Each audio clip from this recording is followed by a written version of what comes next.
los abrazo, espero que estén muy bien, al igual que sus familias. En esta clase vamos a recordar cosas que hemos visto años anteriores, en especial en primero medio. ¿Qué me dicen ustedes si yo les digo Clem, Ren, Bar, Neo, Rom, Mod, Banan? ¿Se acuerdan? Chiquillos, esa era una forma que teníamos nosotros de resumir las etapas del desarrollo histórico de la literatura. Hoy día vamos a volver a hablar de aquellas épocas, aquellas etapas, porque nos vamos a concentrar durante esta unidad de teletrabajo en el barroco. Entonces yo necesito que recordemos aquellas etapas para darle un contexto histórico a los contenidos que vamos a ver durante este durante este mes de mayo. Aquí está la pizarra que resume estas etapas del desarrollo histórico de la literatura.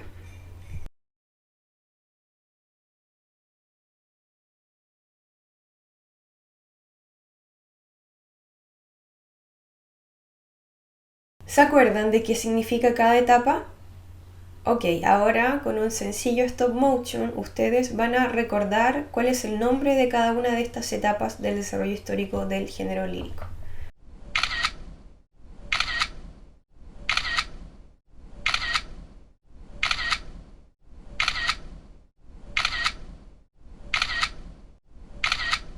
Queridos estudiantes, yo voy a entregar descripción de cada etapa de este desarrollo histórico del género lírico.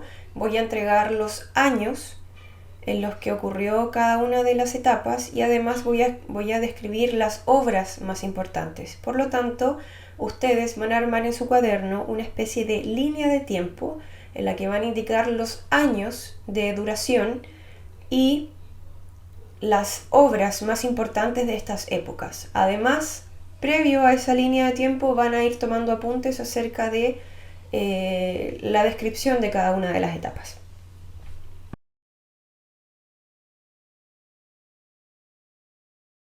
Partimos entonces con el clasicismo greco-romano que tuvo lugar entre el siglo 8 antes de Cristo al 4 después de Cristo, es decir, en el año 300 aproximadamente.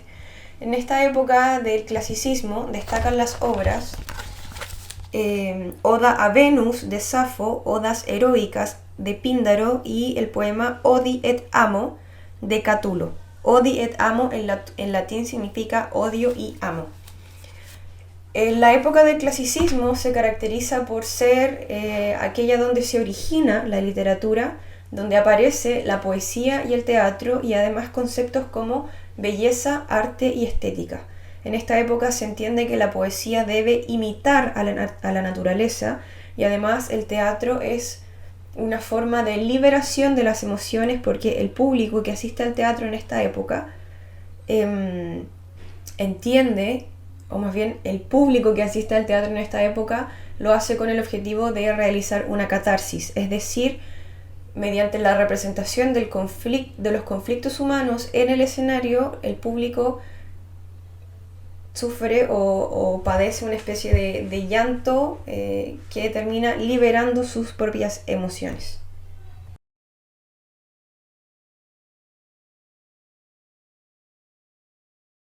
Luego tenemos la Edad Media, que se extiende desde el siglo V hasta el siglo XV, es decir, desde los años 400 al 1400. Fue una época bastante extensa, la Edad Media. Las obras que destacan en esta época son las jarchas, que son canciones con mezcla idiomática del árabe y la lengua romance o el español antiguo. Destaca también el libro de Buen Amor, que fue escrito por Juan Ruiz, un clérigo arcipreste de Hita, alguien que pertenecía a la rama de la religión, y además destaca en esta época la Divina Comedia, escrita por Dante Alighieri. En la Edad Media lo que imperaba era un paradigma teocéntrico, es decir, importaba Dios por sobre todas las cosas, por sobre el hombre.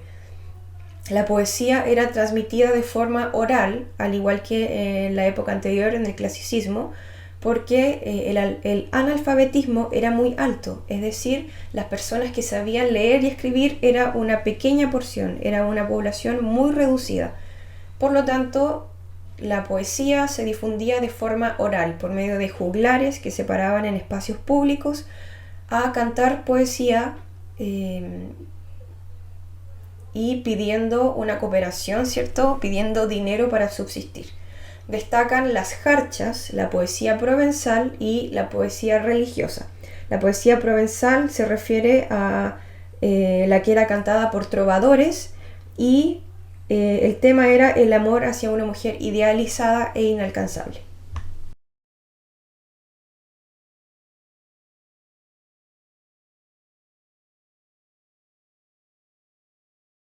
Bien, avanzamos hacia el Renacimiento. El Renacimiento fue una época que tuvo lugar en el siglo XVI, es decir, durante el año 1500. Aquí hubo un cambio de paradigma porque dejamos de tener a Dios como el centro de todo el pensamiento, del centro de la cultura, y pasamos a tener al hombre como el centro de la cultura y del desarrollo intelectual. Es decir, acá el paradigma, la forma de pensar que regía la organización social y cultural era el antropocentrismo. Hablamos acá en el Renacimiento de una noción antropocéntrica. ¿Por qué? Porque lo que más importaba era el desarrollo intelectual y cultural del hombre. Los textos que destacan en esta época son los sonetos de Garcilaso de la Vega, Camino a la perfección de Santa Teresa de Jesús, Noche oscura del alma de San Juan de la Cruz y Oda a la vida retirada de Juan Luis de León. En este caso, la poesía seguía hablando de temas relacionados con la religión, y es aquí donde destacan la poesía mística y la escuela salmantina, que tenían relación con la poesía religiosa y la poesía moralizante, es decir, la que ponía reglas respecto de cómo debían comportarse las personas, de acuerdo a un Dios que observaba y que en el fondo determinaba las reglas de convivencia moral. Además, aparece la poesía cortesana, cuyos tópicos son el amor ideal e inalcanzable, la naturaleza y el goce de la vida.